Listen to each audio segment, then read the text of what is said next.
Bom dia, meu irmão! Bom dia, minha irmã! Sejam todos muito bem-vindos! Hoje é sábado, dia 21 de março, e nós estamos aqui reunidos para mais o Evangelho do Dia, para mais uma meditação da Palavra. Meu nome é Aleandro Bessa e eu estou aqui para orar por você. E hoje, no 28º dia da Quaresma, a Igreja nos convida a meditar a Palavra que está em João, capítulo 7, versículo 40 a 53. Vamos lá? Em nome do Pai, do Filho e do Espírito Santo. Amém. O Senhor esteja convosco, Ele está no meio de nós. Proclamação do Evangelho de Jesus Cristo segundo João. Glória a vós, Senhor. Naquele tempo, ao ouvirem as palavras de Jesus, algumas pessoas da multidão diziam: "Este é verdadeiramente o profeta." Outros diziam: "Ele é o Messias." Mas alguns objetavam: "Porventura o Messias virá da Galileia? Não diz a Escritura que o Messias será da descendência de Davi e virá de Belém, povoado de onde era Davi?" Assim, houve divisão no meio do povo por causa de Jesus. Alguns queriam prendê-lo, mas ninguém pôs a mão nele. Então os guardas do templo voltaram para os sumos sacerdotes e os fariseus, e estes lhe perguntaram: "Por que não o trouxestes?" Os guardas responderam: "Ninguém jamais falou como este homem." Então os fariseus disseram-lhes: "Também vós vos deixastes enganar? Por acaso algum dos chefes ou dos fariseus acreditou nele? Mas essa gente que não conhece a lei é maldita." Nicodemos, porém, um dos fariseus, aquele que se tinha encontrado com Jesus anteriormente, disse: "Será que a nossa lei julga alguém antes de o ouvir e saber o que ele fez?" Eles responderam: "Também tu és galileu, porventura? Vai estudar e verás que da Galileia não surge profeta." E cada um voltou para a sua casa. Palavra da salvação, glória a vós, Senhor. Existe um tipo de confusão que não nasce da falta de informação, nasce da falta de coragem de se render à verdade quando ela aparece. E o Evangelho de hoje gira exatamente em torno disso. O texto diz que ao ouvirem as palavras de Jesus, algumas pessoas da multidão começaram a dizer: "Este é verdadeiramente o profeta." Outros diziam: "Ele é o Messias." Mas outros objetavam, eles discutiam, criavam dificuldade, levantavam questões, eles apelavam para interpretações, para referências, para o que sabiam, para aquilo que na cabeça deles deveria encaixar. E exatamente aqui que o Evangelho começa a ferir, porque ninguém ali está indiferente a Jesus. Todos estão reagindo. Todos têm alguma opinião, todos têm alguma leitura, todos têm alguma posição mental. Mas reagir a Jesus não é o mesmo que se entregar a Jesus. Opinar sobre Cristo não é o mesmo que se curvar diante do Cristo. Discutir sobre Jesus não é o mesmo que reconhecê-lo. E esse é um dos maiores dramas espirituais do nosso tempo. Muita gente fala de Jesus, analisa Jesus, comenta Jesus, compara Jesus, projeta em Jesus as suas próprias ideias, mas continua sem cair de joelhos diante de Jesus. A multidão se divide por causa de Cristo. E isso é importante demais porque Jesus não produz neutralidade. Jesus não passa pela vida de ninguém como um detalhe inofensivo. Quando a verdade entra no ambiente, ela expõe o que já estava escondido dentro das pessoas. Quando a luz aparece, ela não cria cegueira, ela revela a cegueira que já estava ali. E quando Cristo fala, o coração mostra de que lado realmente está. E isso continua acontecendo hoje. Há quem se aproxime, há quem se incomode, há quem admire de longe, há quem se proteja atrás de argumentos, há quem queira se render, mas ainda tenha medo do custo, há quem sinta que Deus já está falando e mesmo assim continue adiando a decisão. E talvez essa seja uma das palavras mais sérias para essa quaresma. O problema de muita gente não é ouvir Deus. O problema é ouvir o suficiente para perceber que precisa mudar e ainda assim permanecer dividida. O povo começa a dizer: "Como que pode? Não sabemos de onde ele vem. O Messias não deveria vir de outro lugar? Meu irmão e minha irmã, repara como isso é assustadoramente atual. Eles usam o que acham que sabem para resistir ao que Deus está fazendo diante dos olhos deles. Eles estão apelando para a interpretação, para a estrutura, para o enquadramento religioso, para a expectativa já montada, e eles perdem o enviado, porque estavam agarrados demais à própria imagem do que o enviado deveria ser. Em outras palavras, eles não estão rejeitando Jesus porque faltou sinal. Não, eles rejeitam Jesus porque não cabe na moldura que eles já tinham decidido. E aqui está uma doença espiritual muito séria. Quando a alma se acostuma tanto com a sua própria leitura das coisas de Deus, que passa a usar a religião como defesa contra o próprio Deus. Quando a pessoa já não se abre ao mistério, ela só filtra tudo pelo que já concluiu. Quando ela já não escuta com fome, ela escuta com controle. A pessoa já não procura a verdade, ela procura confirmação do que já pensa. E eu preciso te dizer isso com toda clareza. Uma das formas mais perigosas de rejeitar Cristo não é atacá-lo abertamente. É achar que já o conhece o suficiente para não precisar mais se deixar surpreender, para não precisar mais se deixar corrigir, para não precisar mais se deixar desinstalar ou converter por ele. Há pessoas que não dizem, eu não creio. Elas dizem na prática, isso eu já sei, isso eu já entendi, isso não me diz mais nada. E é assim que a alma endurece. Não num grande grito de rebelião, mas numa familiaridade sem reverência, numa proximidade sem espanto, numa vida religiosa que perdeu o tremor diante da presença real de Deus. O mais impressionante é que no meio dessa divisão, alguns querem prender Jesus. Isso revela que a verdade, quando não é acolhida, logo começa a ser percebida como uma ameaça. Porque se Jesus for realmente quem diz ser, então muita coisa dentro de nós precisa cair. Se ele for o Messias de verdade, o centro já não sou eu. O controle já não é meu, a leitura final da realidade já não é minha. E isso dói demais no ego, porque o ego não se incomoda com um Jesus inspirador, um Jesus admirável, um Jesus até emocionante. O ego se desespera diante de um Jesus que exige rendição. Porque um Cristo verdadeiro não serve para enfeitar a vida, ele serve para tomar posse da sua vida. E aí entra uma cena belíssima, uma cena curta, mas muito forte. Os guardas do templo são enviados para prender Jesus. Eles vão com uma tarefa clara. Eles vão com uma ordem, é só prender. Eles vão com um sistema por trás deles. Eles vão armados de intenção, respaldados pela autoridade religiosa. Eles vão sustentados por uma lógica institucional. Mas quando eles voltam de mãos vazias. E os sumos sacerdotes e os fariseus perguntam, por que não trouxestes? E a resposta dos guardas é uma das frases mais impressionantes de todo esse capítulo. Ninguém jamais falou como este homem. Essa frase é muito pequena, meu irmão, mas ela abre um abismo. Porque os guardas não voltam com tese, eles não voltam com uma explicação, eles não voltam com uma doutrina refinada, eles voltam desarmados por uma presença.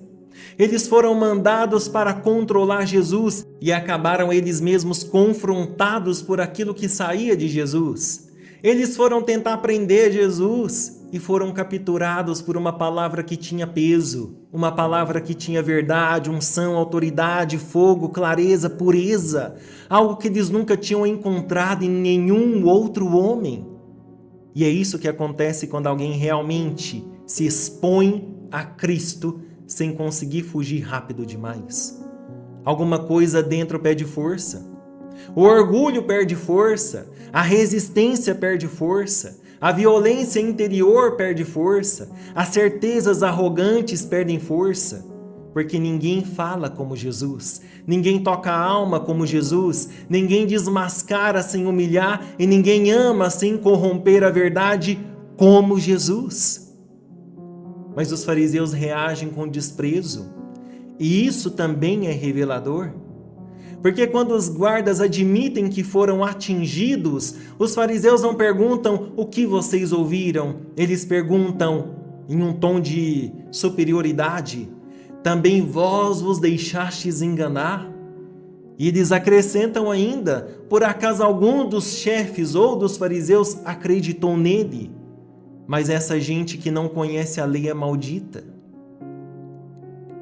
Aqui, meu irmão e minha irmã, aparece um dos pecados espirituais mais feios, o orgulho religioso que usa o próprio conhecimento como muro contra a vaidade. Eles não argumentam a partir de um coração aberto, eles argumentam a partir de uma posição que já se considera superior. E quando a religião chega a esse ponto, ela se torna especialmente perigosa, porque ela consegue dar nome de fidelidade a uma resistência que no fundo é soberba.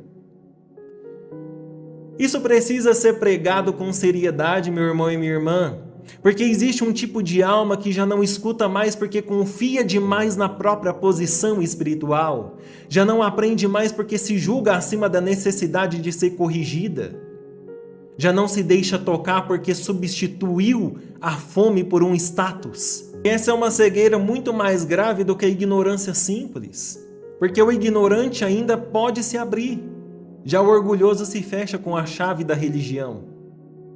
E então Nicodemos aparece. A presença de Nicodemos aqui é preciosa. É preciosa justamente porque não é uma presença triunfal. Nicodemos não surge como um herói. Ele surge como um homem em processo, como alguém que já tinha se encontrado antes com Jesus, que já carregava algo dentro dele, que ainda não tinha rompido totalmente, mas que já não conseguia mais ficar no mesmo lugar de antes. E ele pergunta assim: será que a nossa lei julga alguém antes de o ouvir e saber o que ele fez? Não é ainda uma grande profissão de fé. Não é um gesto espetacular, mas é uma fresta, e isso é lindo, meu irmão e minha irmã, porque a conversão muitas vezes começa assim, não como uma explosão imediata, mas como uma rachadura na velha dureza, um espaço, uma honestidade, um questionamento que já não aceita a brutalidade costumeira. Nicodemos ainda está no meio do ambiente hostil, mas já não se fala como hostil. E essa é uma palavra de esperança para muita gente. Deus também trabalha naqueles que ainda estão em processo. Nem toda aproximação a Cristo começa com força total. Às vezes essa aproximação começa com uma pequena coragem de não concordar mais com a mentira dominante. Mas até isso provoca reação, porque eles respondem a Nicodemos com ironia e desprezo. Eles falam assim: também tu és galileu? Ou seja, quando já não conseguem sustentar a força da verdade, eles partem para a desqualificação. Isso continua sendo muito atual. Quando alguém começa a se aproximar realmente de Cristo, quando alguém começa a questionar o ambiente endurecido, quando alguém começa a deixar de repetir o coro da resistência, logo surgem as vozes tentando ridicularizar, logo surgem as vozes tentando diminuir, enquadrar, etiquetar, humilhar, intimidar. E aqui existe uma lição importante para todos nós. Toda alma que começa a sair da massa da resistência vai sentir pressão. Porque o mundo suporta muitas versões da religiosidade, mas não suporta com facilidade alguém que começa a se abrir de verdade à autoridade de Cristo. E então o texto termina com uma frase aparentemente simples: e cada um voltou para a sua casa. Só que essa frase espiritualmente pesa demais, porque todo mundo ouviu a mesma voz, mas cada um voltou de um jeito. Uns voltaram mais endurecidos, outros voltaram perturbados, já outros voltaram admirados, alguns voltaram tocados, outros voltaram irritados, uns voltaram inquietos, Uns voltaram no começo de uma conversão.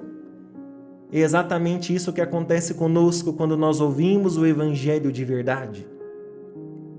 Não basta dizer assim, nossa, que texto bonito, que reflexão forte, que palavra profunda. A questão é a seguinte: como você volta para casa depois de ouvir Jesus? Isso mesmo, como você volta para casa depois de ouvir Jesus?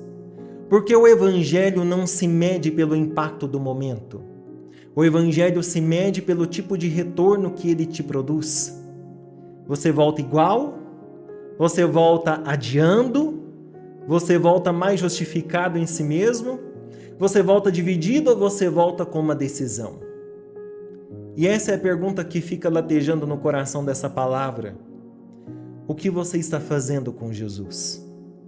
Não com a ideia de Jesus, não com o conteúdo sobre Jesus, não é com a emoção que Jesus provoca, mas com a presença real de Jesus, com a autoridade da palavra de Jesus, com a verdade que vem de Jesus. Porque tem gente que escuta Jesus e volta para casa levantando apenas assunto. E tem gente que escuta Jesus e volta para casa levando ferida santa, inquietação, decisão, obediência. E essa diferença decide tudo. Talvez o problema da sua vida espiritual hoje não seja falta de palavra, meu irmão. Não seja falta de palavra, minha irmã. Talvez seja exatamente o contrário. Você já ouviu o suficiente para saber onde Deus quer tocar, mas você continua adiando. Você foi exposto o suficiente à verdade para saber onde precisa se render, mas você continua criando versões. Você continua criando explicações, você continua criando atrasos, justificativas. Já tem tempo suficiente para uma ruptura, mas você ainda vive de reação, você não vive de posição. E é por isso que o Evangelho de hoje não é confortável. Porque o Evangelho de hoje não te deixa ficar apenas como observador da divisão alheia. Ele te obriga a perceber que também você está sendo dividido por dentro entre resistência e rendição. E é por isso que agora eu quero te dizer algo com toda seriedade espiritual. Deus não está esperando você acumular mais explicações. Deus está esperando você se posicionar. O céu não está em crise por falta de informação da sua parte. O céu está te chamando a sair da neutralidade. Porque a neutralidade diante de Jesus é uma ilusão. Ou a alma vai se abrindo a Jesus, ou vai se organizando contra Jesus. Não existe meio termo honesto por muito tempo. E é por isso que eu vou te pedir um gesto muito pequeno, mas muito decisivo. Escreve aqui nos comentários como quem faz uma decisão diante de Deus. Fala assim: Jesus, eu quero me render a Ti. Isso mesmo. Jesus, eu quero me render a Ti. Isso é para romper alguma coisa dentro de você. Fala: Jesus, eu quero me render a Ti. E enquanto você vai digitando, eu vou dando boas-vindas a você, meu irmão e minha irmã, que está chegando aqui agora pela primeira vez. Meu nome é Leandro Bessa e eu estou aqui para orar por você. E eu quero orar agorinha mesmo, mas antes eu gostaria de fazer o convite a fazer parte da nossa família de oração. A clicar na palavrinha que está aparecendo aqui embaixo, a palavra inscrever-se. Ao clicar nessa palavra, você faz parte da nossa família de oração e todos os dias eu apresento o seu nome, a sua família, a sua vida, a sua saúde, seus negócios, tudo aquilo que você ama e tudo aquilo que você vai conquistar. Eu apresento aos pés de Jesus. Eu coloco lá porque quando uma gota, apenas uma gotinha do sangue de Jesus cai sobre a nossa vida, ela é transformada. E é por isso que eu te convido. Faça parte dessa família de oração, faça parte dessa família de intercessores. E antes da gente orar, eu gostaria de pedir mais um gesto, muito pequenininho, mas muito importante para nós. Clique nesse símbolozinho de joinha, de gostei, like, porque isso nos ajuda a alcançar mais corações. Isso dá a ideia ao YouTube de que esse conteúdo teve relevância para você e assim ele começa a mandar para mais pessoas e a gente consegue alcançar mais corações. Amém? me ajude a levar a palavra de Cristo para mais pessoas. E agora, eu te convido a fechar os seus olhos por um momento, se você puder, a colocar a mão sobre o seu coração, se você puder. E se você não puder, apenas eleve o seu pensamento ao céu. Não importa onde você esteja, o que você esteja fazendo, Deus está te ouvindo. Ele não se importa com palavras bonitas, Ele não se importa com seu currículo, Ele não se importa com tudo aquilo que tem acontecido na sua vida ou com tudo aquilo que você já fez. Ele apenas quer um coração rendido. Por isso eu te convido a render o seu coração. Coloca a mão sobre o seu coração e fala assim para Ele. Fala assim: Jesus, eu reconheço que muitas vezes eu te ouvi, mas não obedeci. Eu entendi, mas não mudei. Eu senti, mas continuei adiando. E hoje eu não quero mais viver dividido. Eu não quero mais ficar entre a verdade e a resistência. Eu me rendo à tua vontade. Eu me rendo à tua verdade. Eu me rendo ao teu governo. Amém. Continue em silêncio, meu irmão e minha irmã, sem pressa, e deixa descer dentro de você essa pergunta: em que área da minha vida eu ainda estou dividido? Não corre dessa pergunta, não. E não corre para responder também. Apenas fica aí. Talvez você já saiba, talvez o Espírito Santo já esteja apontando, talvez seja uma decisão que você tenha evitado, talvez uma renúncia, talvez um pecado tolerado, talvez uma relação, talvez seja uma obediência, talvez o medo, talvez a necessidade de aprovação, o vício de sempre adiar o essencial. Agora diz assim por dentro: Senhor, eu tenho resistido aqui. E depois diz assim: eu escolho me posicionar. Porque é exatamente aí que a formação começa, no ponto em que a alma deixa de se explicar e começa a se entregar. Conversa com Jesus. Eu fui pra te prender com as minhas razões, cercado de muros e de conclusões, mas a tua palavra atravessou o meu ser, e tudo que eu sabia parou de valer. Tua voz desarmou meu peito, tua luz quebrou meu conceito. Ninguém jamais falou como tu, Jesus. Rendo as minhas trevas à tua luz.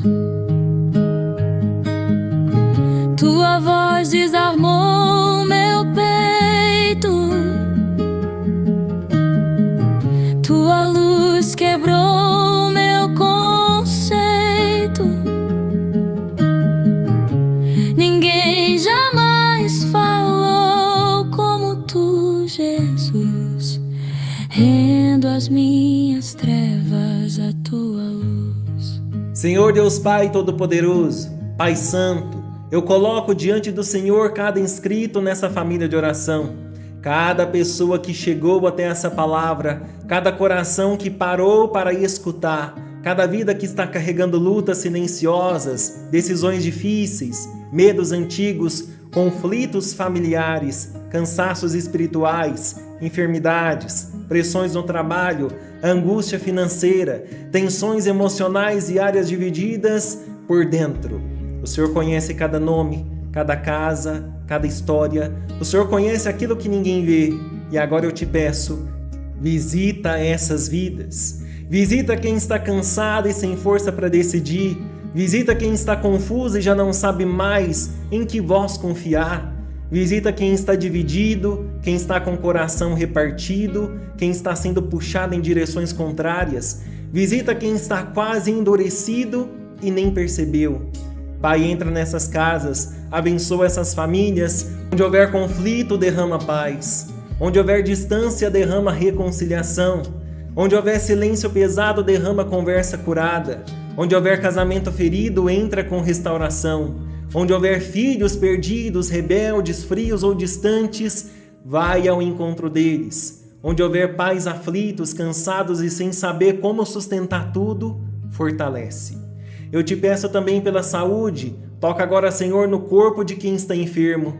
Toca na mente de quem vive ansiedade, opressão, medo, noites mal dormidas, pensamentos pesados, tristeza profunda. Toca na alma de quem se sente travado, paralisado, quase sem esperança.